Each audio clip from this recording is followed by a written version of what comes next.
Yeah, a great way to celebrate family weekend here at the Rock versus a very good East Carolina football team.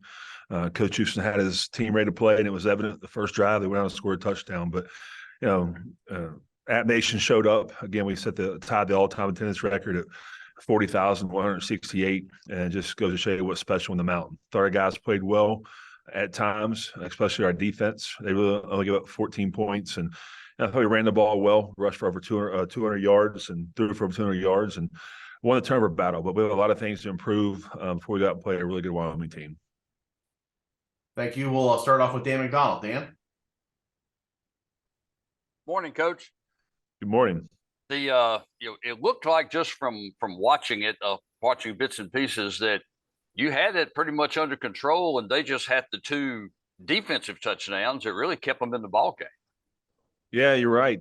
We got some statistics yesterday. There's only if you have two defensive touchdowns against you, your chances of winning is like 12%.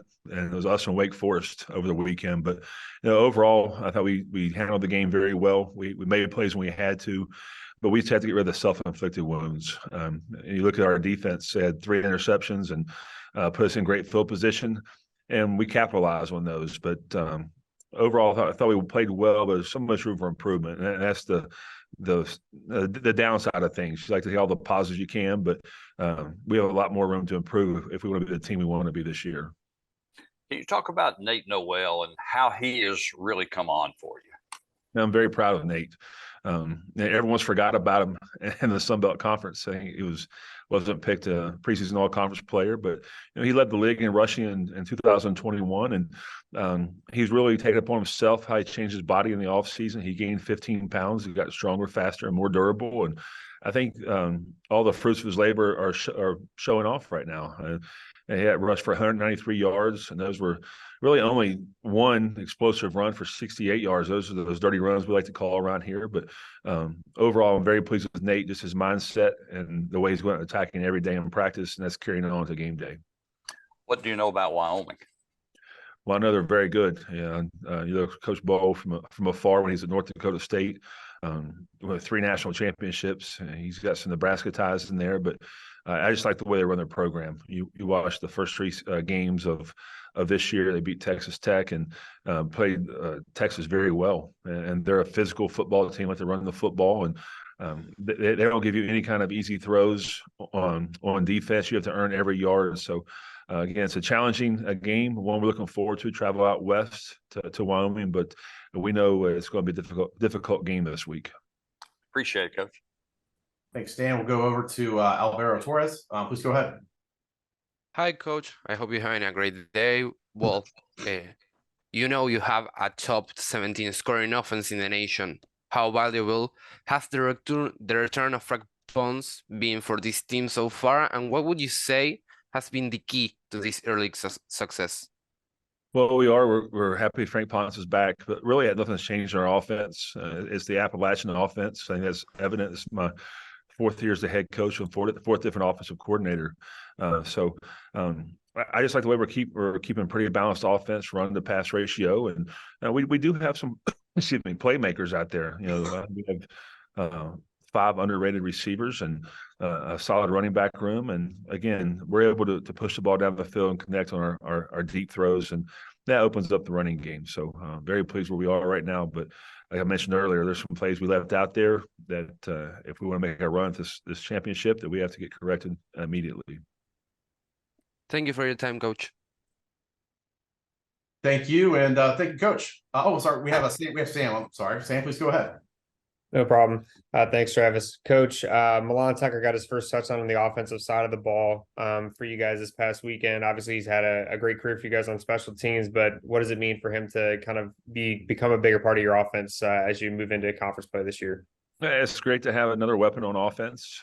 Milan was over the years, he's went back and forth between offense and defense. He was a corner throughout fall camp, and we just realized he was such a good player we couldn't keep him on the bench, and so we made the move to put him to offense, which gives us a lot of depth. The slot receiver, he can do a lot of things out of the backfield. We can put him in motion and try to get some mismatches. But I just can't speak enough of Milan, his work ethic, of what he wants to do. When I came to him in the summertime and told him we're going to move him, his response was, "Coach, whatever is best for the team." So a very team oriented guy and guy I'm very happy for right now.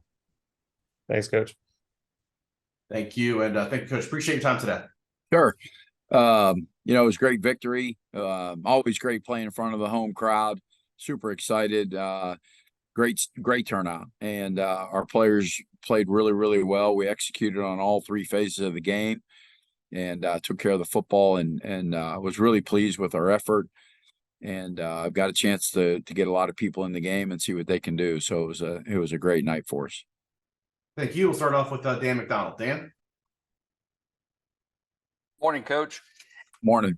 Going into conference play, is it sometimes good to have a game like you had Saturday where you got a chance to play a lot of people and you got a chance to maybe work on some things that you might not have had that opportunity in those first two games because you had two tough ones to start the year? Yeah, I'll say this. I think it was great for health purposes. We stayed healthy.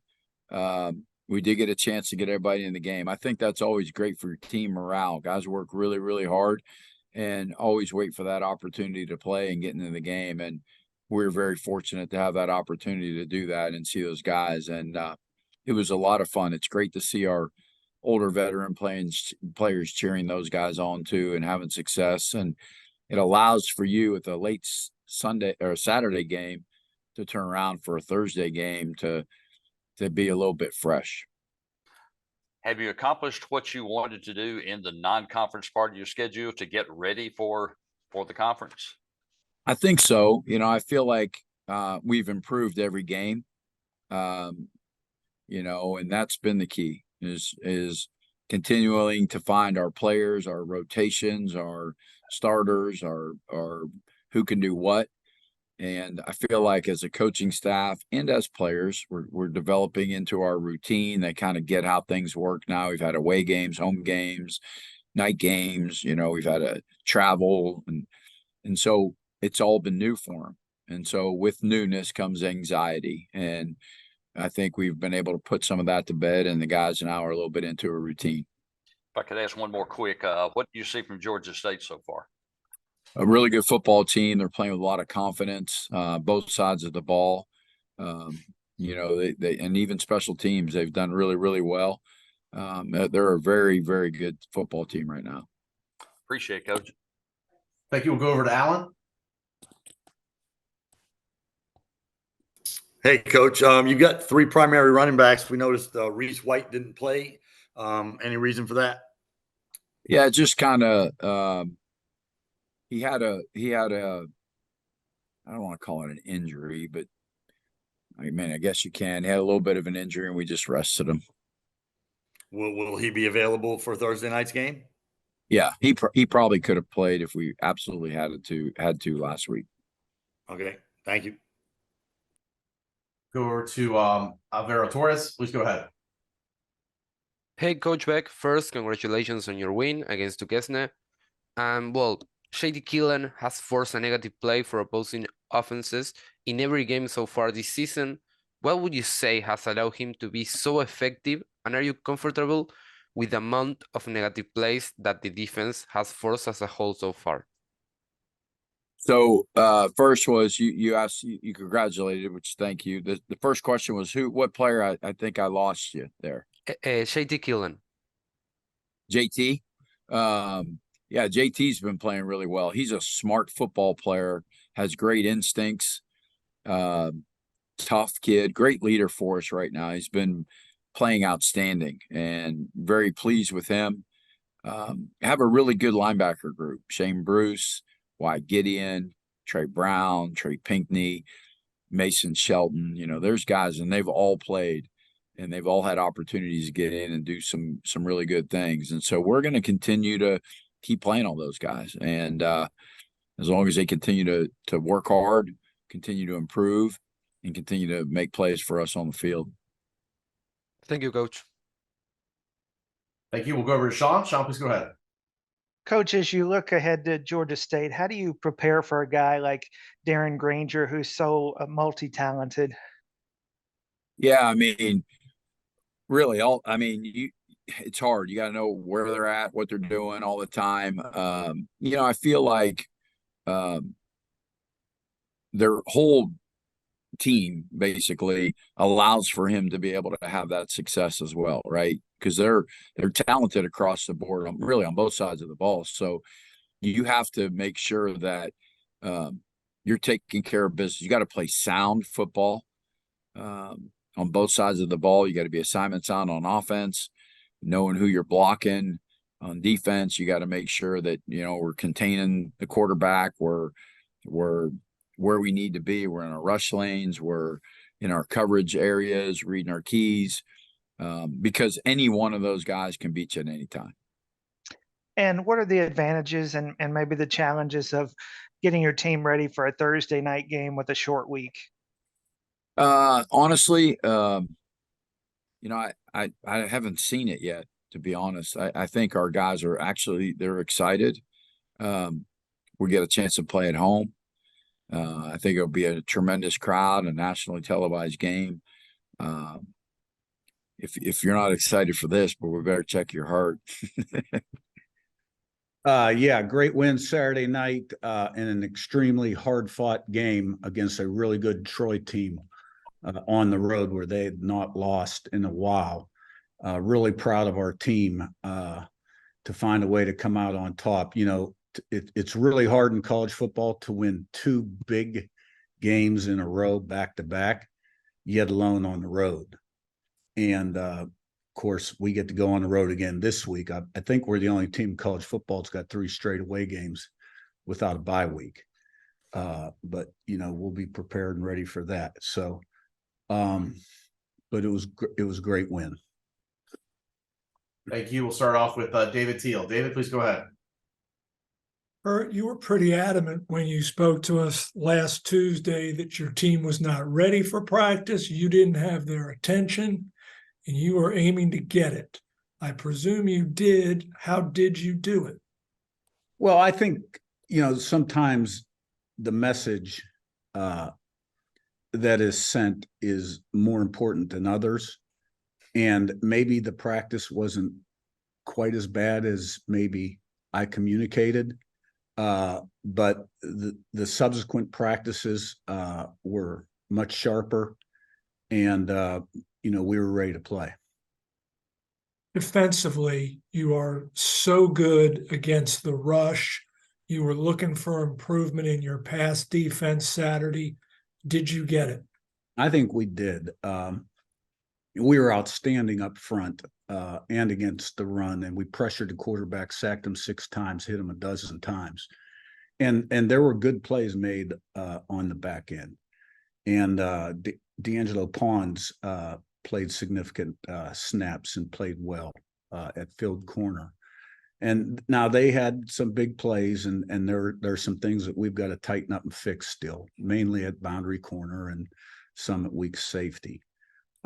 So, we still have to improve in that area, and it's a point of emphasis. Thank you. We'll go over to Shane. Shane, please go ahead. Yeah, Curt. Did you have any injury update on the 2 linebackers or Tyshawn Wyatt? I do not. Okay.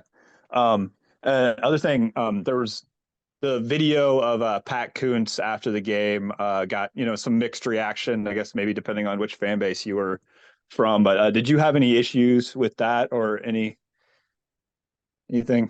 Yeah, I was really disappointed to see that. It's not what our program is all about. It's not what I preach. I think it's a poor example to show to the players, and we had some join in. We did have other players intercede to get everybody to the middle of the field and stop the nonsense. This has been and will be addressed at the departmental level. I've addressed it with Pat. He's embarrassed. He let his emotions get the best of him. He's a good person. He's a good coach. And he made a poor decision. And I can promise you nobody feels worse about it than Pat does right now. All right. Thank you, Coach. Thank you. We'll go over to Jackson. Hey, Coach, you look at the Troy game and, there was a lot of, you guys did perform excellent in a lot of different areas, but you talked a lot leading up to it about trying to avoid a letdown, and there were some aspects like the secondary that maybe weren't the best. Just kind of are you still kind of a little bit worried about that letdown game kind of coming in the future, maybe on the road in Utah after, a long plane ride, something like that? I'm always concerned about complacency setting in any single week. And this is the most important game of the season coming up. It's the game we're preparing for. And, there's always a lot to play for, but I think there's 7 undefeated teams at our level right now. We're one of them. And there happens to be 3 in the Sun Belt East. And, I think our team really responded. Both those road games had adversity, one in different ways. And I expect us to really have laser sharp preparations. My job to make sure we do. Trickles down through the assistants, then the players, because this is going to be an extremely difficult matchup. Utah State is going to play a space game on offense. That's a game that we have not really liked very much in the past. Spread you out and a lot of different things in space. I think their defense is much improved. It's a white out there. There'll be a big crowd. It's a long trip. And so, and answer your question, no question about it. Do you see any complacency in the roster just right now? Monday, see, our scheduled players are off on Sunday. They have treatment only. And then we don't meet with the players on Monday until 5 o'clock. And then we have a short walkthrough, around 7:15, 7:30. So, that's the first time really we see the players. I'll be shocked. Really, at this point in my career, nothing shocks me. But we'll have them ready to go. Thank you. Go over to Sam. Hey, Coach, looking holistically at the conference, 3 straight weeks with a victory over an Autonomy 5 opponent by a Sun Belt team, and 18 over the past 8 seasons. What does it say about the depth and the strength of the league to continue to see those types of victories week after week? I feel like I get this question every week. I'm never surprised. I expect it to happen. And like I've said a number of times, the competitive difference between a lot of the Power 5 teams and the very competitive G5 teams isn't as much as maybe the average fan might think it is. Now you get in that top 12, 15 area of P5, it might be slightly different, but last year Marshall beat Notre Dame. So you got to play the game every week, and you got to take care of business or you're capable of getting upset.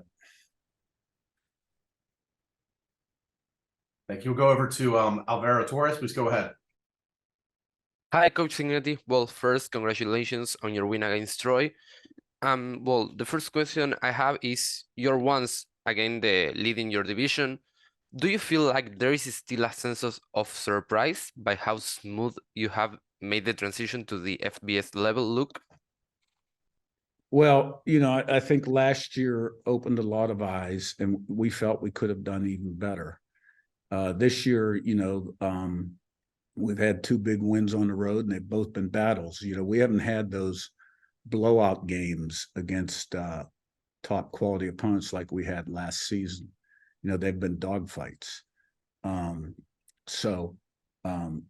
I think we have everybody's attention that follows college football closely, and I'm not surprised. We learn about our team every week, and what this team has shown is they have grit, and they compete, and they're tough, and they have fortitude and a strong will. And each victory's been a little different, but whatever it takes to come out a point ahead, we've proven to be able to do that. And but that's in the past.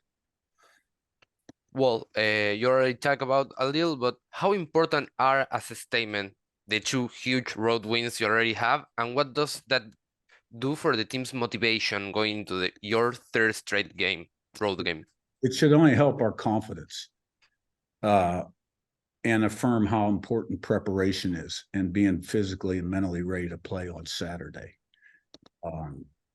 Because, this will be a hard game, just like the other two were. And it's going to take everything we have. Hopefully we have enough older players, and I believe we do, that understand that. Yeah, exciting home opener for us here at Texas State versus Jackson State. That was good to see after we, struggled versus UTSA, and we were able to bounce back and have a strong performance, and, excited to have another home game versus Nevada this week. Questions? Thank you. We'll start off with Dan McDonald. Morning, Coach. Morning. Your game's about 28-24. Jackson State's hanging with you, and then the last 8 minutes of the first half, your team just blew things up for them. What flipped the switch? We were playing well throughout the game. It was just kind of some small details, some penalties. We got some penalties. We got to roughen the punter and those kind of deals. So after we kind of calmed down and settled down, this place was packed, and the fans were home opener for a lot of these guys. Guys were excited. The emotions were high. So after we settled down a little bit, we started to execute and perform better. Can you talk about TJ Finley's performance, not just this past week, but what he's done for you all year? Yeah, I think TJ is a really talented guy. He's really smart. He prepares really well. I think physically he has everything that you're looking for. He's 6'7", 260 pounds. He can run a little bit. He's got to continue to get better. And that was only his third game in the system. So, and he didn't have spring with us or anything like that. So he'll continue to get better. And so excited where he's at. Obviously, the run game was hugely successful for you Saturday. Was that sort of a point of emphasis going in to try to get that established? Yeah, that was exciting to see, Ishmael kind of pop it off. Was the second play of the game and get a long touchdown run. So that was really good to see. And week one, we were able to run the ball and move guys around. And week two, for whatever reason, we just didn't play very well, didn't execute very well. So it was good to get back on track this last week. And then, I think in the second half, it was, Malik Hornsby and PJ Hatter and those, CJ Rogers got some action, but, obviously Malik, he's not your typical backup quarterback, I guess. So, it was, I wanted to play him, I wanted to get him some reps and get him ready. So that was good to see him get some reps. You've got the one more non-conference game, but have you accomplished what you wanted to for so far most of the non-conference season to get ready for Sunbelt? Yeah, I think this week will be huge. They're a good team, and another home game and another opportunity for us to go out there and kind of get back on track. Obviously, the Baylor win was big, UTSA, and then getting a home game versus Jackson State, we're able to put up some points. But we're going to have to play really well to beat these guys. And you look around the Sun Belt, I don't have to tell you guys. See what's going on. There's some really good teams, so we better get ready. Appreciate it, Coach. Thank you, Dan. We'll go over to Sam. Hey, Coach, you mentioned the Baylor win, 3 straight weeks with a victory over an Autonomy 5 program by a Sun Belt team. What do you think that says about the depth and the strength of the league as we head towards league play now? Yeah, I think it's really cool. I think, me and Coach Leftwich are sitting in there doing some game plan stuff tomorrow, and yesterday, and we were both sitting there going like, it's not even close, what the best non-Power 5 conference or whatever you want to call it, one of those type deals. Like, these guys are really good. We got some really good coaches. We got some really good players. And it's really fun to see and really exciting. And obviously we have Nevada this week, so we're focused on those guys, but we have a really tough schedule ahead of us. Go over to Joseph.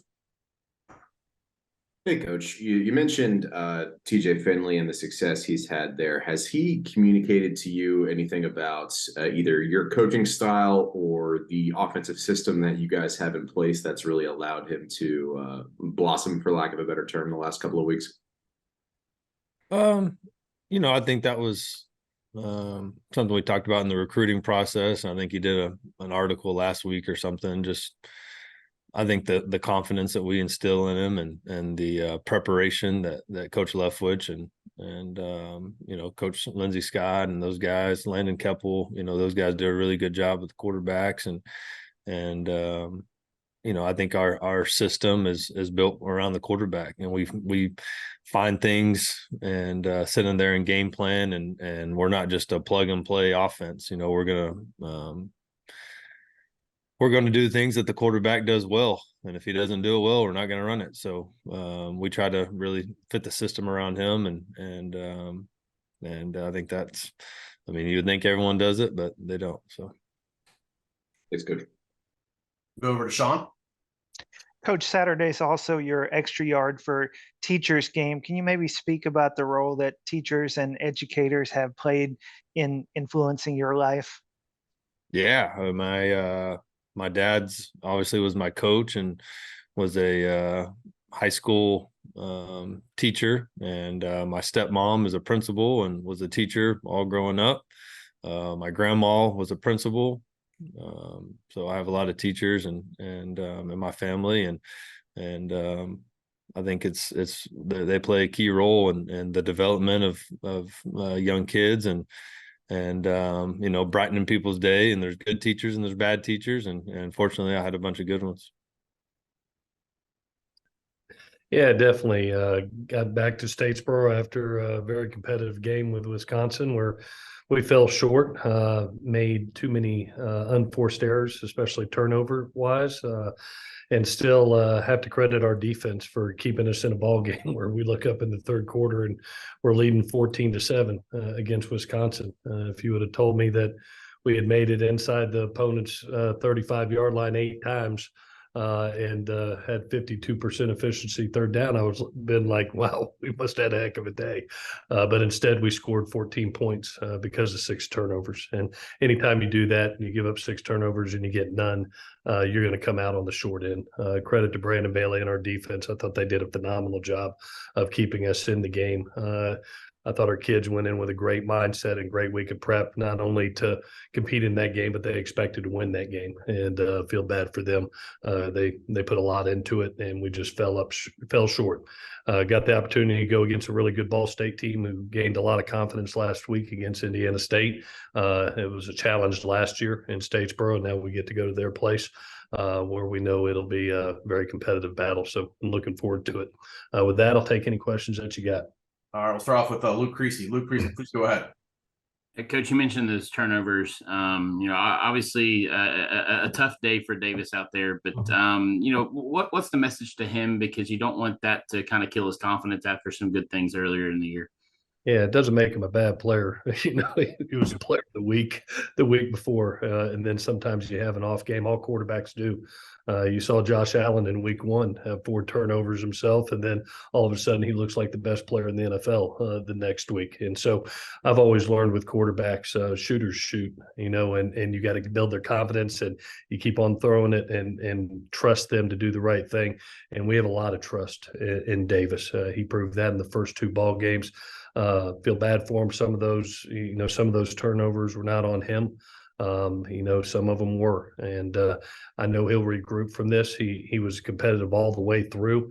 Even at the end, he was mad that I took him out with 5 minutes to go. He wanted to keep on slinging it. So that's who he is. He's our leader. He's our captain, and he gives us the best chance to win the football games. Go over to Joseph. Yeah, hey, Coach. You mentioned you got Ball State coming up this week. When you look at who they've played so far this week, or this year rather, been 2 SEC teams and an FCS team. What have you kind of made of the sample size that you have of their game tape so far? Yeah, I think they really found their identity in this last game versus Indiana State. I think they were searching for it offensively, and then really got into heavy run game with nakeds, play action, RPOs, and it really fit the quarterback. I thought he was very efficient with that. The nature of where they're at right now, you have to do a great job with their runners and their offensive line. They marry up in 12 personnel and do a good job of running it. And you got to get those guys on the ground. Defensively, we faced them last year, and they really provided issues to us. We ended up, if you remember that game, we were behind in the fourth quarter and really had 2 scores late there to take a 2-score lead. And so it's something that is going to produce a challenge for us. Looking at those 3 games, I think they built game, and defensively they've returned with a lot of experience, and even started Kentucky and Georgia out slow until that second half where they kind of pulled away. So it'll be a very challenging atmosphere for us going to Muncie and having a chance to play Ball State. Thanks, Coach. Thank you. We'll go over to Dan. Morning, Coach. Good morning. I don't want to beat the same horse, but on the interceptions, was it something that Wisconsin was doing, or something that your guys just made some wrong reads, or?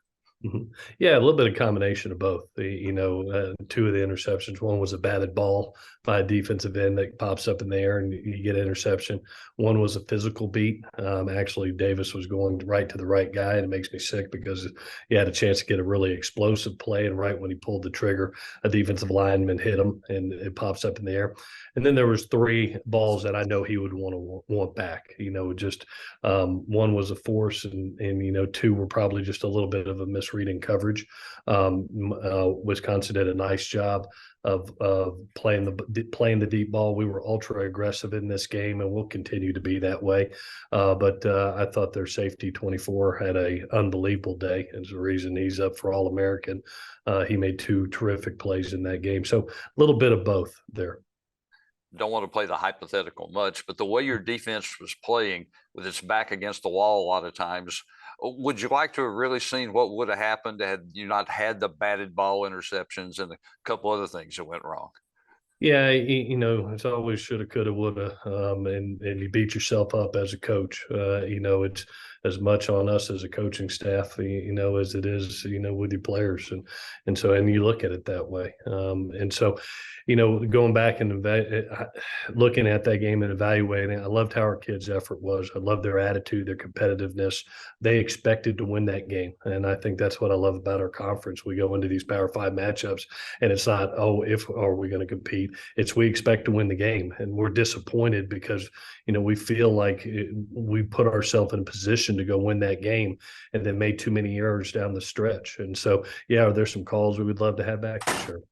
Sure, definitely. I think that's any time that you have a loss. But if we continue the attitude and effort that we gave in this past game, I think we'll add them up all at the end of the season and be very happy. Appreciate it, Coach.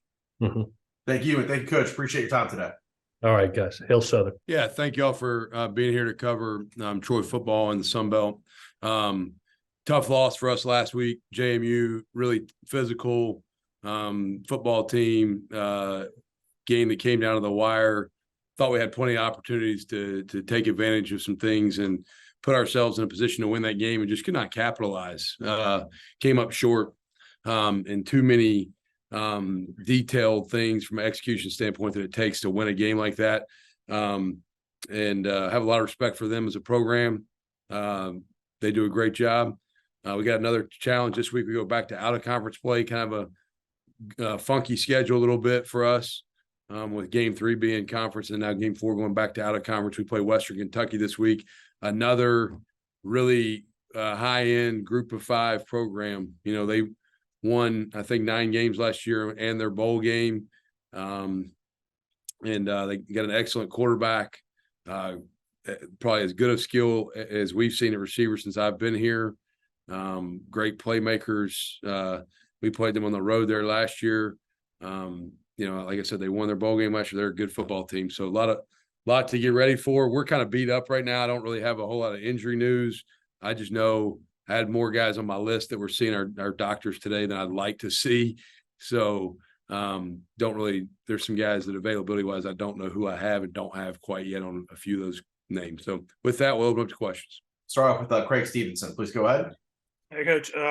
You guys obviously started 1-2 last year, won 11 in a row. How much did you emphasize that with the team, and, how similar or how different did you play early last year compared to this year? Yeah, I've acknowledged it, Craig. This team is very different than last year's team in regards to makeup. Like I've told people the last few weeks, I like this team's athleticism. I don't love our experience and maturity in some spots. Last year's team, I don't really know how talented we were. Like if you took us out and did a combine, I don't think we were really that impressive, just maybe from like measurable standpoint. But those guys were mature, they were gritty, they were tough. this group's got a little ways to go there, in my opinion. I'm not saying we can't get there. I just think we got a little ways to go. Similar starts, very similar starts.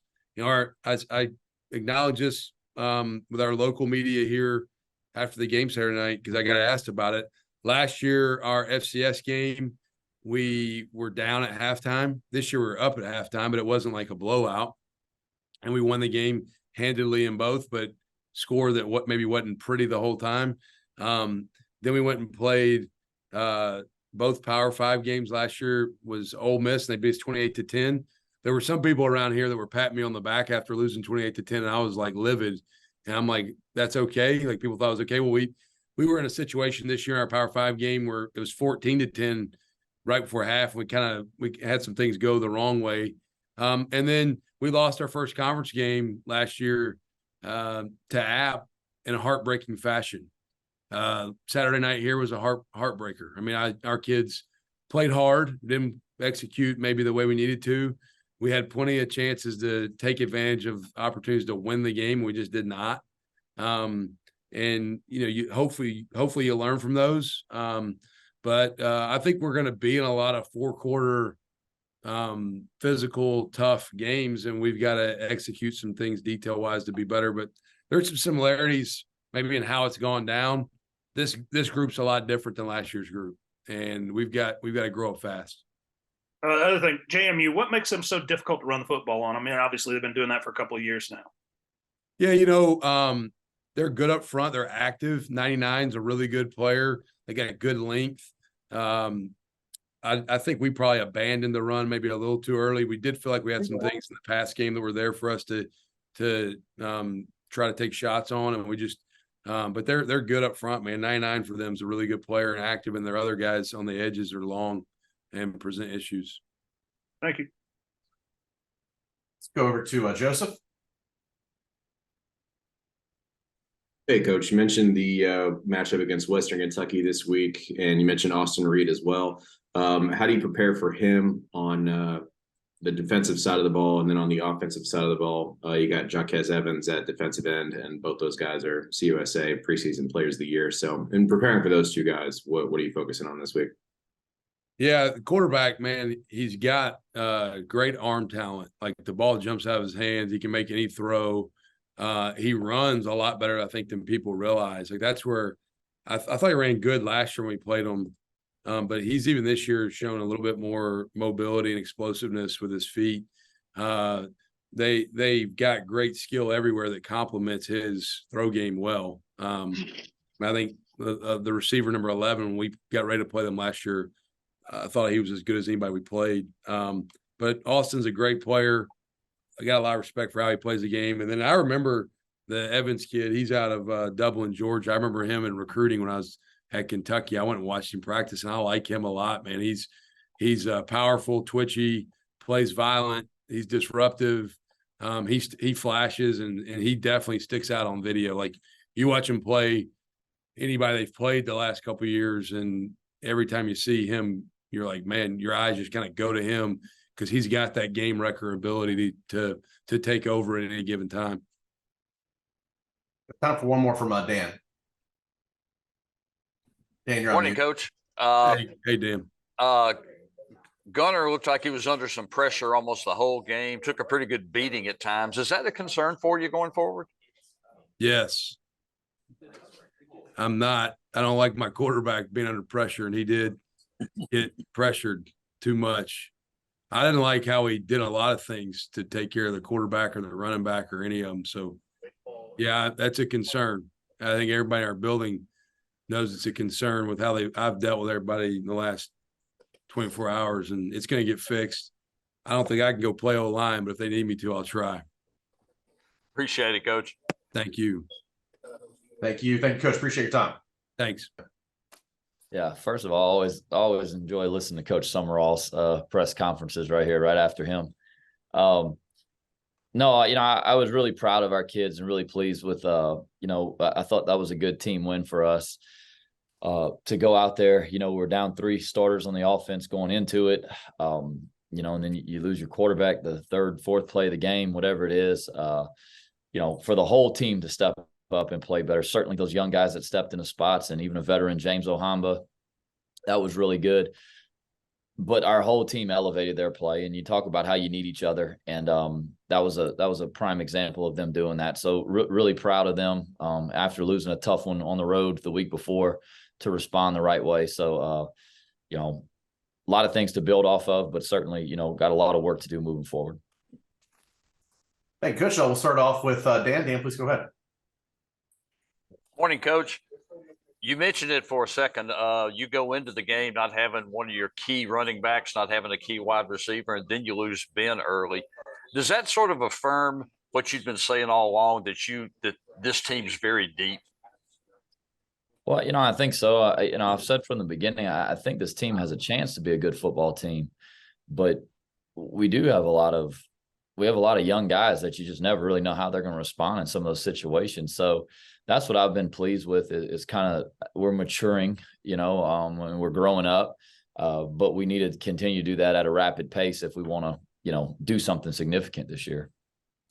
When Ben went down, I know you'd watched Zion the whole spring, and he took basically most of the snaps in the spring, but him going in there and performing like he did, what does that say for him?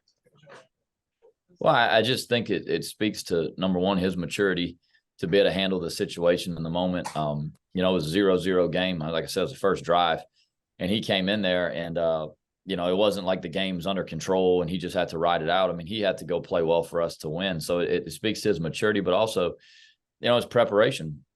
I tell our guys all the time, being a backup sometimes is one of the hardest things because you're expected to prepare like the starter. And then when your number's called, you have to produce. I mean, no one cares, you know, I mean, that's the way that this game works, right? Everyone's got problems and no one really cares about yours. So, you know, it speaks to his maturity to be able to handle that situation and certainly his preparation. Talent wise, I mean, he's the most talented guy in that room. And we've known that. I mean, the guy's got arm talent. He can run. He's got all these things. But playing quarterback is not about just putting the best athlete out there. But I think the guy's a real quarterback too. And he's grown up in that role and he's going to play really well for us. Offense obviously got a lot of notoriety, 41 points and so forth. But your defense you got 2 picks, you got 7 sacks. Did they sort of set the tone for you that allowed the offense to do what they were able to do? Yeah, no doubt. I mean, so when I say it's a team win, it's not just the offensive guys stepped up. I mean, our defense held them to 3 points, you know, all the way until the fourth quarter until we subbed it out, and then offensively put them in some bad spots with our subs. Yeah, I mean, our defense played like we've come to kind of expect them to play a little bit, and you know, I do think that was a good offense. They'd been scoring points at a pretty high clip. You know, we were able to get pressure on the quarterback, which most people hadn't been able to do. You know, we got him to throw the ball to us a couple of times. So certainly I think the defense set the standard and they held it down until the offense got rolling, and then they continued to play better. Your team's becoming the masters of having to sit through delays. What does that say for your team that they were able to sit there for like 2 hours and then come out and really take control of the game? Well, you know, the things you talk about is controlling what you can control, and you can't do anything about it. So, you know, you just got to move on. But I keep going back to it. I mean, maturity is kind of the thing you always question when you have somewhat of a young team. I know we've got some talented players, but the maturity in them handling that the last 3 weeks I thought was pretty good. I mean, we played well against Old Dominion defensively had our struggles, but you know, it's not like we weren't ready to play. So our staff did a really good job. They had a good alternate plan. The kids executed it pretty well. So, I mean, you know, certainly you're pleased with that. I'd like to not have another weather delay if we could do it the rest of the year, but you know, 3 in a row, I think we've had enough. Appreciate it, Coach. Go over to Shawn. Coach, maybe somebody who doesn't get a lot of the spotlight, but if you could talk about what having a guy like Kenneth at the kicker position means to your team. You know, when you feel it's just, especially calling the plays, you just feel so much better when you get into his kicking range and you feel like, you know what, we don't have to force it down the field. We don't have to force the issue. You know, we got a guy that you really count on to make it. And, you know, right before half, we get the ball on the plus side of the field on the 20. We have a bad snap that we lose 16 yards on. So then it turns into, okay, instead of a touchdown, now you're playing for a field goal, and you got to get inside, felt like if we got inside the 30-yard line, we felt really good about making it. So then you play for a field goal, and the guy comes in and knocks it down, and now you turn into, 24 points like that in the second quarter, and then you get the ball back at half. So those momentum plays are huge, and Kinne has been just a pro, with his approach, and I'm proud of him. Like everybody, he's been through ups and downs, but came in this spring, competed really well, fall camp, and right now he's confident. We need him to stay confident. What have you seen from Buffalo as you begin your preparations? They're huge. They are massive. I mean, their offensive line is enormous. They have their outside receivers are 6'4" plus. They got a big running back. Their defensive line, they're all listed at 6'3" across the board. They got a big old football team. Their inside backers are big guys. So, that's the first thing that jumps out at you, is that they're bigger than us. We have a good looking football team, and our guys, we got some guys that fit, pass the look test, but these guys are huge. So that's something that right away on both sides of the ball, you're like, this is a little bit unique, a little bit different. Yeah, tough loss for us. Played a really good Tulane team, man, and they played well. It was a game where, not a lot of explosive plays happened, or it was kind of, neither team had a turnover. We had some chances early on. We missed a wide open guy, on a fourth down where we took a shot. We missed a wide open guy for what would have been a touchdown. I had a chance to get some momentum right there. Then the next drive, we had a corner route and missed it and ended up missing a field goal. We got behind, and they're a really good defense, and we didn't execute as well as we wanted to offensively. Thought our defense kept us in the game for a long time. It's just one of those games where we never really made a play. Defensively, we never forced a takeaway. Special teams, we never really made a play. We didn't give up a play, but we didn't make a play. And then offensively, we just never made a play. So that's something we've obviously got to get better at going into conference play. We got Arkansas State this week. They're a lot like us. They're in year 3 with a coach, and they're 1-2. They're coming off a good win versus Stony Brook. We've got to go up there, and we've got to play much, much better as we continue to build this program. So with that, I'll open it up. Start off with Sam Schuyler. Please go ahead. Hey, Will. Wanted to ask more about the offense and just your rewatch of the Tulane game. Was there anything else that kind of just stood out to you, or is it more of just what you've been saying about just lack of execution, just not finding that big play? No, we had some runs that we blocked really well, and our running backs didn't hit them where they were supposed to, and then we had some runs that we didn't block as well. So it was a little bit of both. With our tight ends, O-line, and running back, it's one of those deals where I think we lost trust in each other as the game played on, and I think at running back, we lost a little trust that we were going to block it correctly. And then when we did block it correctly, we didn't hit it correctly. We left a lot of yards out there in the run game, at the running back position. And then there were some times where we didn't block it as good versus a great defensive front. We know that. I mean, they shut Ole Miss's run game down too the week before. We had some things there. We just didn't think we lost trust. We've got to believe in each other. This is not, we've got a good football team and we can make plays, and that's certainly something we've got to continue to work on and get fixed. Go over to Hunter Dawkins. Coach, what's the status of Frank this week? He had a great workout this morning. It's looking good. Go over to Heath Hinton. Coach, going back, you had mentioned in the post-game presser that you have to do a better job putting guys in positions as a play caller. I guess the question is, what do you have to do? Is that a mental thing? How do you go about doing that as a coach? Well, you game plan and you just do it. I mean, I don't know. Heath, we call the plays.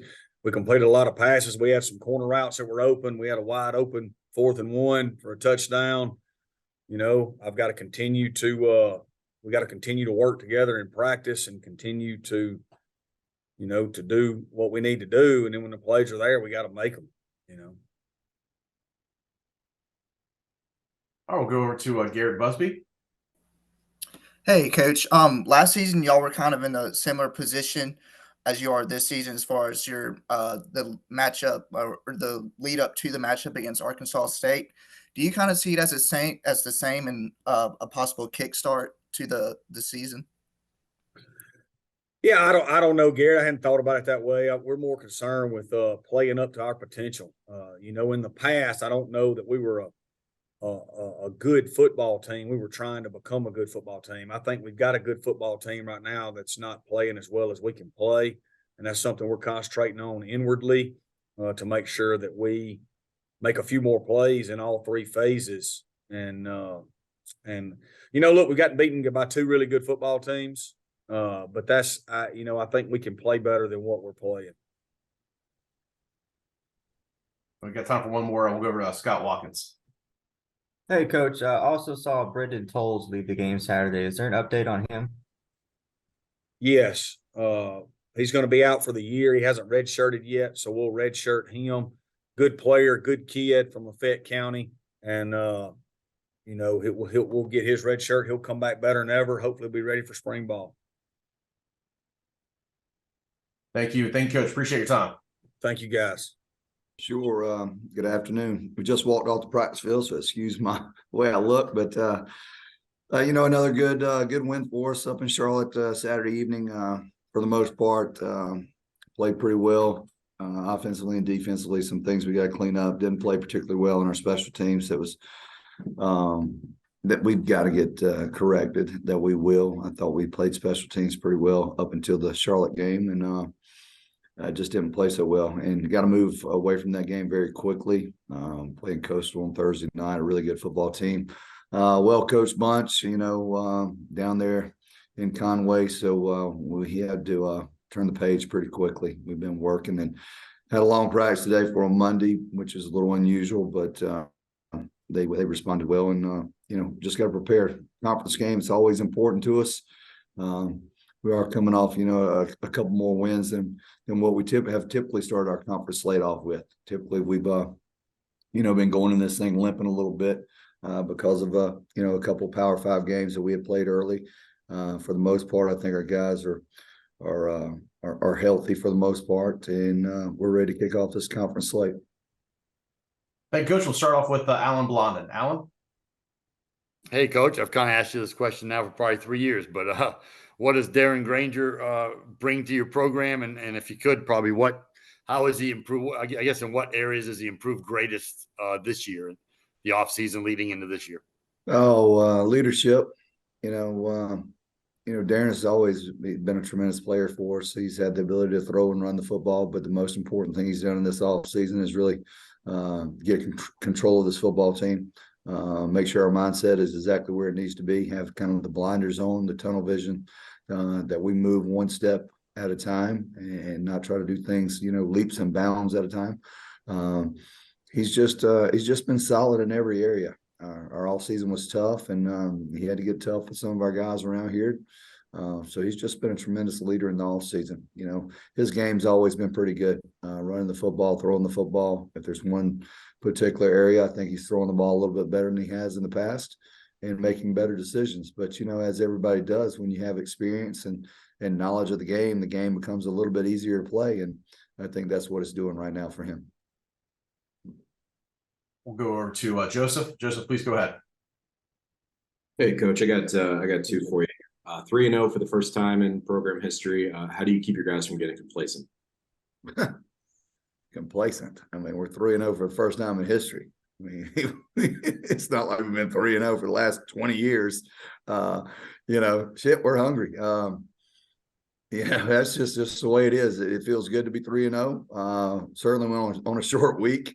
Nobody really cares about that record at this point in time. You gotta turn the page and move quickly to Coastal Carolina in the conference game.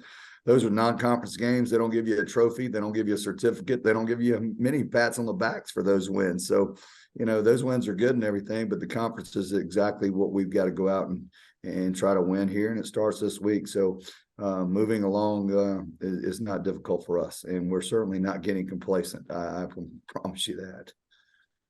Thanks, Coach. And last one for you. I don't know if you saw after the win over Charlotte, Charlotte's head coach wasn't pleased with his performance, made some comments about his own coaching staff. I don't know if you saw that or had any reaction to it. I don't have any reaction to it. No problem. Thanks, Coach. Yeah. All right, we'll go over to Brady. Hey, Coach. Hey, Brady. First, I wanted to ask about in the offseason, you obviously targeted a couple of transfers, a few transfers on the defensive side, Gavin Pringle, Ty G. Leach, Kevin Swint, and they've kind of stood out through the first few weeks, I guess. How satisfied with how they've instantly helped the defense are you? I mean, anytime you have a player on your football team that plays well for you, you're pleased. But that it's far and away more than just playing on the field. You know, those guys, sometimes it's difficult to come in and become a part of a team. They really came in and became a part of our football team with our players, with our staff, or just the relationships that we had. They had no problem. You know, we were coming off a tough season. They had no problem going through the kind of the dark places that we talked about going and going there with us and coming out of it with us. But I'm very, very pleased with those guys, with all the guys that we have that have come in here. You know, I've said it before, you know, a lot of times you just can't come in here and fit. And with about every single one of these guys, they've all come in here and fit. I mean, they fit with us. And that's really important. And we do a good job. You know, when we go out and you target transfers, you got to have a person that fits your program. It's one thing to go out and find good players. It's another thing to go out and find good players that fit your program. These guys all fit us. And you mentioned the special teams stuff. When you looked back at it, was there like rotating personnel issue, or was it just in the moment execution issues, or what did you see? Well, you know, the long punt return right there, we got ability to get the guy down with a 1 yard gain. We missed the tackle and they out leverage us on the return. They called it an illegal formation on us. And actually, it was a false start. So, but no, we just got to do better. I mean, a much better job. I think our kicking situation was good, but everything else was not very good. We didn't meet our goals in those areas. We're going to make some personnel changes, and we're just going to get better. Like I said, I thought our first 2 weeks we were really solid special teams wise. Took a little bit of step back last week, but we've got to get better prepared. We've got a better coach, and we've certainly got to go out there and execute the assignments that we're teaching. Thank you. Alan, you have a follow-up? Yeah, just having to go on the road in the short week. I mean, how much more difficult is that? It's already difficult enough, and then Yeah, it's always difficult when you go on the road, but the short week is really just about getting your body back fresh. It's really not so much about the preparation. We've been doing this for a long time. We've got a Sunday, we've got a Monday, we've got a Tuesday, we've got a Wednesday, and then we play on Thursday. So that's plenty enough time to prepare. We just got to be smart in getting our bodies back fresh and ready to go Thursday night. That's the one thing that I'm concerned about. The travel's not a big issue. We're going to drive 10 minutes down the road, hop on a plane, fly about 45 minutes, hop off, drive 10 minutes, and be in a hotel. So that's not difficult, but it's getting our bodies back fresh. We played three, pretty good ball teams in the last 3 weeks, and we've needed some rest. We've got a few guys banged up, but we'll be ready to go Thursday night. Thank you, Alan. Thank you, Coach. Appreciate your time today. Thank you, guys. Appreciate you. Yes, first of all, apologize for making everyone wait there, but obviously a good night for us, a good win. Anytime you can win, it's good in college football. I thought our team started fast. I was proud of the way they competed, the way we started the game. I thought we played winning football. When you look at it, the things that kind of determine what winning football is, we had 0 turnovers. We had 6 explosive plays. We were 4 for 4 in the red zone. I thought defensively we tackled much better. We had 11 tackles for loss, and we forced 6 3-and-outs. The other thing in terms of building our program is at one time I looked out there and we had 7 true freshmen out there taking reps when we were still competing, and the game was still in that competitive frame of mind a little bit. So again, thought we made tremendous strides in moving forward. Still a lot of things we need to get cleaned up. The second quarter, I didn't think we played very well. We only had 2 possessions. We had 2 3-and-outs. So all those little things that go into it. the ability to sustain. Obviously, Southern Miss coming here, start a Sun Belt Conference play, going to be a great challenge for us. Offensively, quarterbacks playing really well. We all know about Frank Gore Jr., but very talented wideouts, big imposing offensive line, and then defensively, fly around, give you a multitude of looks, very multiple, really good in the back end, big up front. So we have to continue our progression of improving from each game because it's going to be a great challenge in moving forward. Thank you, Coach. We'll start off with questions from Luke Matheson. Luke? Well, Butch, obviously somebody's going to ask it, so I'll ask it. After watching the film, what are your thoughts on the quarterback situation? And could you touch on Southern Miss a little bit more and what you're really expecting out of those guys this week? Yes. Well, first of all, from the quarterback situation, I thought Jackson making his first career start did some good things to build upon, but we missed too many of the consistency and missed too much of easy throws in throw and catch. And we still had way too many drop passes on the perimeter. But again, you win through consistency. I thought his feet at times weren't set in the pocket. So, and he knows that he's got to do a better job of really completing the routine pass. But I thought he did some good things in moving forward. Obviously, Jalen Rayner came in, did some good things. I thought he did some really good things throwing the football. He was 4 out of 6, led us in 2 big long drives. So, again, I thought he did some good things. And then we'll have JT back this week as well. So, just like any week, we'll compete, and whatever player has the best practice and gives us the best opportunity to win, that'll be our quarterback and moving forward for this game. And they'll have to compete each and every week. There is no set starting quarterback. So we'll see how that goes. In terms of Southern Miss, again, a really, really talented football team. They have really, really good team speed, punt returners, dynamic, complete in all 3 phases. So it's going to be a great challenge for us. I think, obviously not only their team speed, but the level of physicality that we're going to face too is something that, we have to do a great job of, because again, a talented football team in all 3 aspects. We'll go over to Logan Whaley. Logan, please go ahead. Hey, Coach, just wanted to check in on the defensive side as far as injuries go. I know Hardiman went down, but even on the secondary front too, with, I know Hodges and Justin are still getting their feet under them, and same thing with Eddie and Talon as well. Yeah, everyone will be available this week. So that's a positive. So again, we'll see how it goes, but we expect Micah to be back. We expect Tim to be back. So again, it's all in how they progress throughout the course of the week, but they'll practice this afternoon. So having them back. And then I just think, from the corner standpoint, they're going to be definitely challenged this week with deep balls, vertical passing game, big receivers that can go up and high point the football. So again, their growth and their development, I've seen them get better from week 1 to week 2 to week 3. Now it's making that next phase into that. And, when the season started, I said it usually takes about 4 or 5 games for a team to really kind of bring about their personality. And I think our personality, our identity is constantly evolving. And I think that's what happens when you only have 11 seniors and 45 of your players that are playing are in their first and second year. So I think a lot of that goes into continuing to grow and get better and build your identity every single day. Go over to Luke. Luke, please go ahead. One more question I had for you, Coach. Obviously, there were some struggles in the kickoff game this past week with games or balls rather being kicked out of bounds. What are you going to be looking at? I know you got to make some corrections there. What are your plans for that this week? Yeah, we're going to compete. It's kind of like the quarterback situation. Every kicker is going to compete. We'll have a kickoff competition every single day. And then whatever individual can play with consistency day in and day out. And it's all about kick placement, as we all know, and hang time. And that was unacceptable. That performance from our kickoff personnel was unacceptable. And we got to get that better, because you can't have a team start in the 35 every single game. And then the balls that we did hit, we mishit, and we put the ball in the middle of the field. We put the ball in the 15. Now, some of that was also some calls. So, again, not all the time we're going to kick the ball deep. We try to change up the launch point of the ball and where we're kicking from.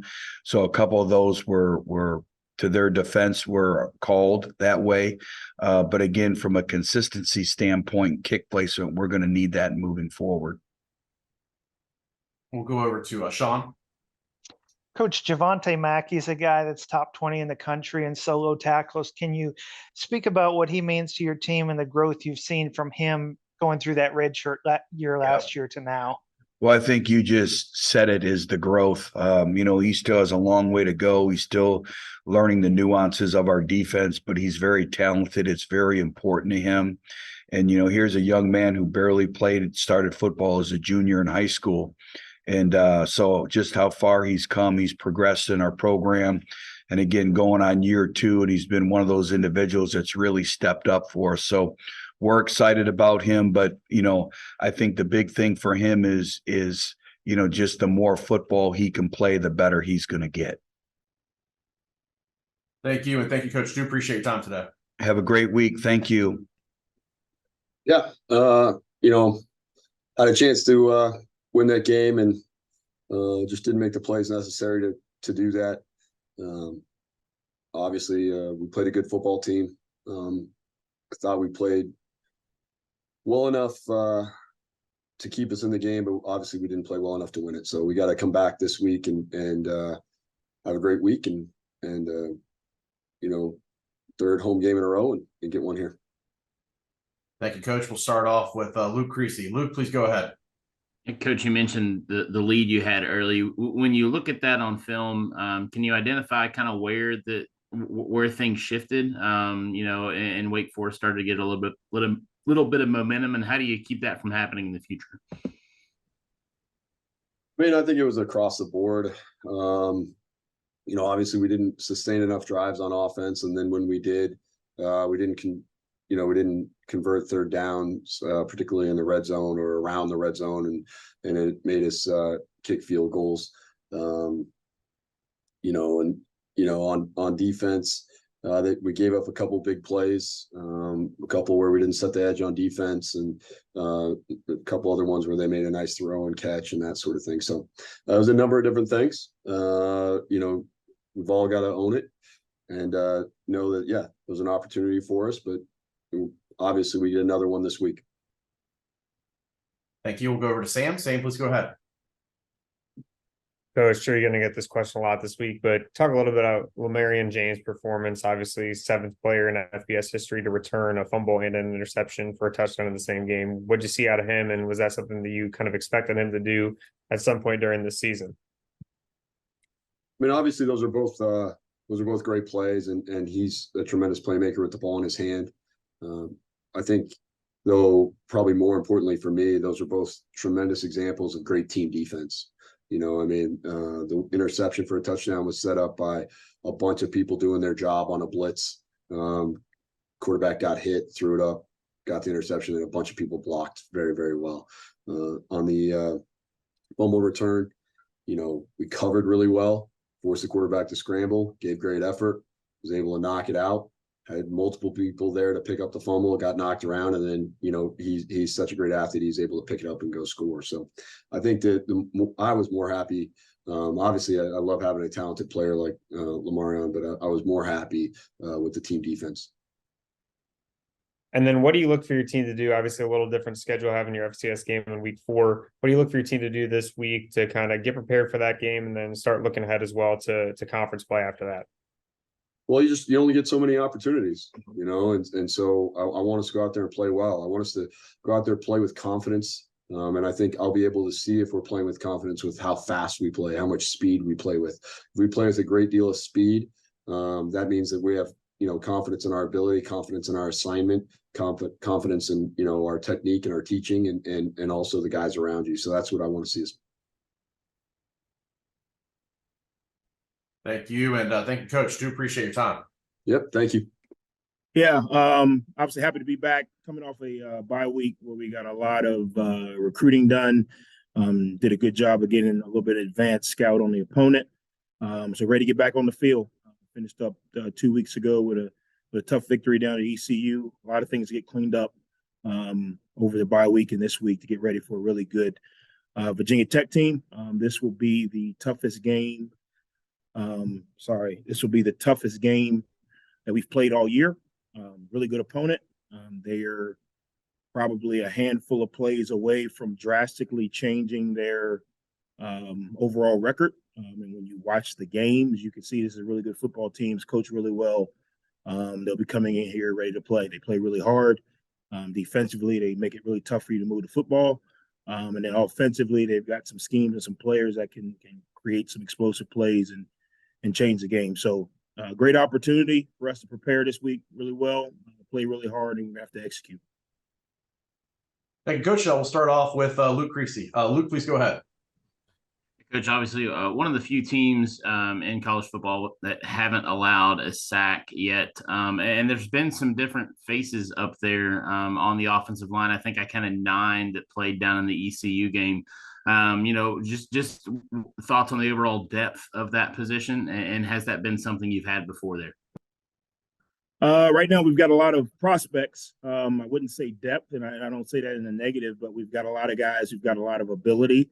The consistency is what we're looking for right now. We're moving some guys around, giving some guys some opportunities because they've shown flashes of being able to consistently execute. And then there's flashes where, they're a little bit off the reservation. So trying to get as much exposure to as many guys as we need to. Obviously, the way our schedule is set up, we're going to need multiple guys to be able to play and play at a really high level. Obviously, last week we got an opportunity to play a few more guys, which I think is going to help those guys improve. But overall, I think, not giving up any sacks is a compliment, obviously, to the entire group. Coach Legg's doing a really good job. I think it's collective. I think the quarterback's getting the ball out of his hands. I think we're putting ourselves in some advantageous pass situations, which allows us, to be protected. Again, keeping the quarterback upright is huge, but also being able to distribute the ball on time in the right windows, builds that confidence with the O-line, allows them to play a little faster. And we got to continue to do that in order to be successful. Thank you. We'll go over to Damian with the Roanoke Times. Please go ahead. Coach, Jonathan Galante, Blacksburg guy, went to Virginia Tech. What's he meant to you as a special teams coordinator here entering his second season?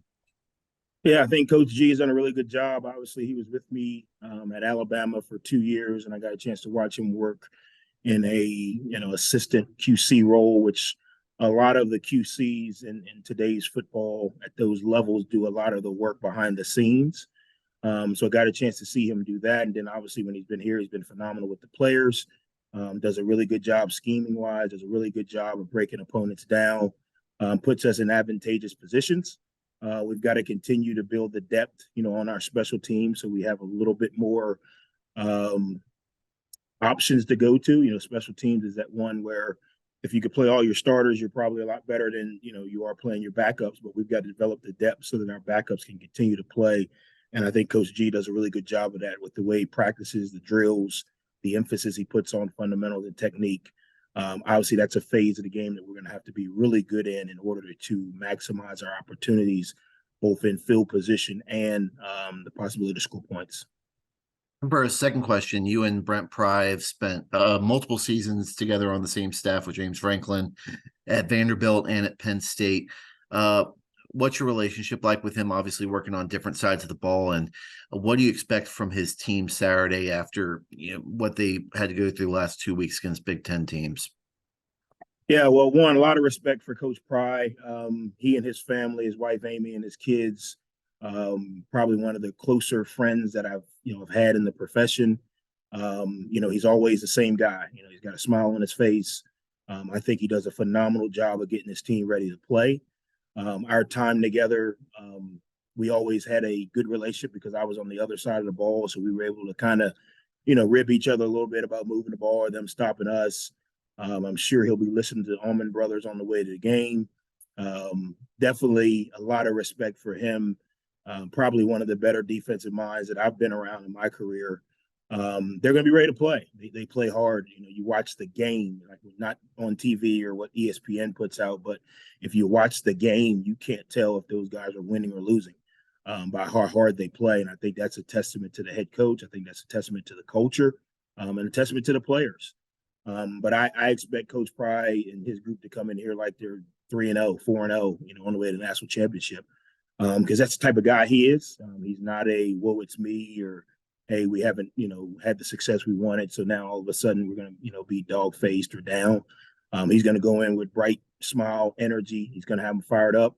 They're gonna be coached well. They're gonna be in position, and I expect them to play at the level of their ability. And that to me is what Coach Pry has been able to do over his career. He's gotten people to be able to play at or above the level of their ability consistently.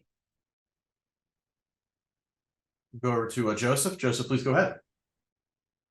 Hey, Coach, you mentioned you were doing some recruiting. Not asking you to comment on any specific recruits, but what do you like about what you're seeing out of that Cincinnati-Dayton region the last couple of years here? Yeah, I think that's got to be big for us. There's a lot of really good football in that area. I think our brand resonates in that area. Obviously, we're not going to have the success in the deep south of some of the schools in this conference. So we've got to balance that by having the success in the North and the Midwest. And I think there is a lot of talent in that area. My time in the Big Ten and in the MAC conference has developed a lot of relationships with high school coaches and trainers and people in those areas, which has paid some dividends. We've got some really good players committed to us. We're recruiting some other really good players. I think, again, our brand makes sense. You talk about being less than 2.5 hours, a little over that, from that area. So again, you're talking about a student athlete being able to come have an unbelievable experience and to be able to keep his support system intact, right? Mom, dad, grandmother, aunt, uncle, friends, girlfriend, everybody can come see him play. He can get home, and get a home cooked meal and get a hug when he needs to and still get back. Obviously we've got to be able to nationally recruit in order to be competitive, but it just makes it a little bit tougher, when the kid's got to get on, 2 flights to get home, or his family's got to get on 2 flights to come see him. So that area has got to be great for us. We've got to continue to do a really good job. I'm pleased with the job we're doing. Obviously it's not over until, the ink dries on the paper, but right now I think we're in a really good spot. Thanks, Coach. Thank you. We'll go over to Sam. Hey, Coach, 3 straight weeks with a victory over an Autonomy 5 program for the Sun Belt. What would it take for you guys this weekend to make that 4 straight against Virginia Tech? I can't speak for the other teams and what they did well. Hopefully they can send me some of their plays, but for the herd, we're gonna have to prepare really well this week, and we're gonna have to master the game plan and understand the whys. And then we're going to have to play really hard because they're going to play hard. And we've got to find a way to play harder than them, longer than them, with the right focus and discipline. And then ultimately, I say it all the time, you got to execute consistently. Dudes got to be dudes, man. You got to make the plays when they're there to be made.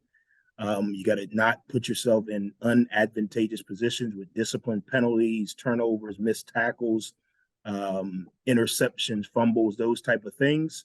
And ultimately, if you can do that, I think we'll be in a really good spot at the end of the game to try and close it out. I think, again, it's going to be a 60-minute battle because I don't anticipate, Virginia Tech folding, because they are close game or because something doesn't go right on the first drive. So we have to prepare really well this week, play extremely hard, and then consistently execute on Saturday. All right. Thank you, Sam. And thank you, Coach. Appreciate your time today. Thanks, guys. Go Herd. Yeah, very pleased with the level of execution of our team and the physicality that we played with this past Saturday against Oklahoma State. We really, if we're being honest, probably have not executed to the level that we're capable of. Certainly not in the first week of the season, and really in the first half of our second game as well. I think we really put some things together in the second half of Southeastern Louisiana, started playing to the level that we're capable of, the standard, and then had a great week of practice this past week, and really, physically, execution, all those things. It was a pretty dominating performance. So certainly to be expected in our program, but we have not played to the level that we are capable of yet. And so it was nice to be able to see that on Saturday. Thank you, Coach. We'll start off with Hunter Dawkins. Hunter? Coach, good morning, or I guess good afternoon now. Yeah. I don't want to necessarily be a little bit too weird about it, but that was a Jekyll and Hyde performance from y'all this year. The first game and then this game playing against a great football team in Oklahoma State. Is that where y'all are going to keep going forward with from what happened this last week? I certainly hope so. I mean, that is not the way you want to operate as a program, to say we don't know what we're going to get out of our team, right? We want to build consistency, and obviously consistency where you're executing at a high level. And so disappointing, right, that we did not see that early in our season against some of our experienced players, with some of our experienced players trying to probably do too much. And so you have to go back and say, look, keep the main thing, do your job, do it over and over and over again in practice, and then let that show up on game day. And I think our players are finally taking those steps. But the issues with this program have always been inconsistency. And I thought we took steps forward in consistency in 2022. But we need to make sure that shows up in our week of preparation, stacking good reps on top of good reps, good practices on top of good practices, and then ultimately series and games. And so that's certainly the expectation this week. Thank you. We'll go over to Sam. Hey, Coach, you talk about consistency, 3 straight weeks with a victory over an Autonomy 5 program or for the Sun Belt, 18 over the past 8 years. What do you think that says about both the depth and the strength of the league? Yeah, I mean, I think we're clearly continuing to move the dial forward in terms of the Sun Belt's place in the college football landscape and our relevance from top to bottom in the league. We have teams that may have finished towards the bottom of a league, but they're either knocking off some of the best teams in our league, or they're going and having, Power 5 or Autonomy 5. I always, forget that word, wins. And so I think those things are huge. I think top to bottom, this is a very challenging league, but it also breeds, how consistent you have to be as a football team to navigate, especially as we start getting into conference play here in a couple of weeks. And then for South Alabama specifically, obviously had a really close game with UCLA last year, now getting over that hump and getting the A5 win this year over Oklahoma State in dominant fashion. What does that mean for your program? I think it's the second one in program history as well. Yeah. Our first one, 2016, that was my first game here actually as defensive coordinator. And, certainly that was a battle back and forth. We were down 17 at half, battle back. And then, they missed a field goal there at the end to win. This was certainly in a much more dominating fashion. And I think our players kind of operated with that and knew that was what they were capable of. It was a very workman-like sideline, really all game, which was encouraging to see. But, for this program, we're a young university and we're certainly a young football program. And so we have a great product, but we need to create exposure, right? Create opportunities to showcase what this product is. And so, for us, those are moments, right, that when you can have these quote unquote Power 5, right, victories, it does give exposure to our program to showcase how great this university and football program can be. All right. Thank you. Thank you, Coach. Do appreciate your time. All right. Thanks, guys. Jay's up. Yeah, I want to apologize for missing earlier. I got tied up and didn't get back in time. And so thank goodness y'all moved on. But again, not a lot of positives to talk about when you get beat by Texas A&M soundly. But on the other hand, the kids played hard. They were better than us. They had no turnovers coming off a loss. Of course, Jimbo was coached and played for me for 13 years. So I know he didn't want to let me go out there in a good mood. So they played better. They're a better football team. Our guys played hard. Didn't have injuries that would have concerned me, but to play a lot of people, and wish we could have played better. But credit goes to Texas A&M for being a better football team. Great environment for our players to be in. They'll look back later, not now, as a great experience for them at Cal Field. But now we've got an off week, and I'd love to have my off week a little bit later in the season. After you get a little more need for rest, but it's a good time. We've had 2 big wins. We're 2-1. lost our Power 5 game, and now need to sit there and now need to see what we need to do offensively and defensively if we make some adjustments, make some changes to get ready for our conference schedule. Because now, other than Ole Miss, it's 9 straight weeks of conference schedule without a week off. So be a good week for us to rest, retool some things, and be ready to go. Thank you, Coach. We'll start off with Sam. Sam, please go ahead.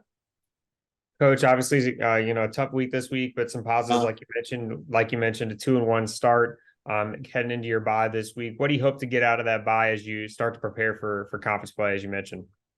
Well, there's always some guys that are banged up that'll get well. I mean, that's one thing. But I think right now, at this point, it will allow us to kind of say, okay, where are we now with our offense, our defense? We don't really change things a lot year to year. But with the portal, you change personnel. And we've got some different people playing and backing up and those type of things. So I think, one, we'll practice early in the week and let the later part of the week be a couple of days off before we get to the actual game week. But I think it's time to reassess where we are exactly with our offense and defense, try to get us really exactly doing what we want to do with the people we want to do that with going into our conference schedule 2 weeks from now. And we'll go over to Joseph. Hey, Coach. Since y'all beat Army, they've been 2-1, have looked pretty comfortable in their system. Is there part of you that kind of looks back at that win now after the last couple of weeks with any added, perspective or anything like that? Well, wins are hard to get by. We've had one winning season since we've become a Division I football team at ULM. And so, the non-conference wins are just as valuable when it gets to trying to get to 6 or bowl eligibility. And I'm not at any position in our schedule or in our season to be thinking about that. But Army becomes a very, very big, it was a very, very big non-conference win for us because they beat USTA, San Antonio, UTSA, they won the Conference USA last year. I want to say they won it the last 2 years. And so they went into San Antonio and beat the defending champion of the Conference USA and put a lot of points on the board. And we were able to win a close ball game with them. So that one will, you can't take that away. On the other hand, those things last about a week. And now you've got to come off what a Texas A&M loss and learn from that one and move forward. But again, we need to fight and scrap every game and try to find wins and keep going from there. So right now we've got to learn to regroup, rest up a little bit, retool a little bit, and get ready for I think it's App State 2 weeks from now. All right, thank you, and thank you, Coach. Appreciate your time today. All right, thank y'all.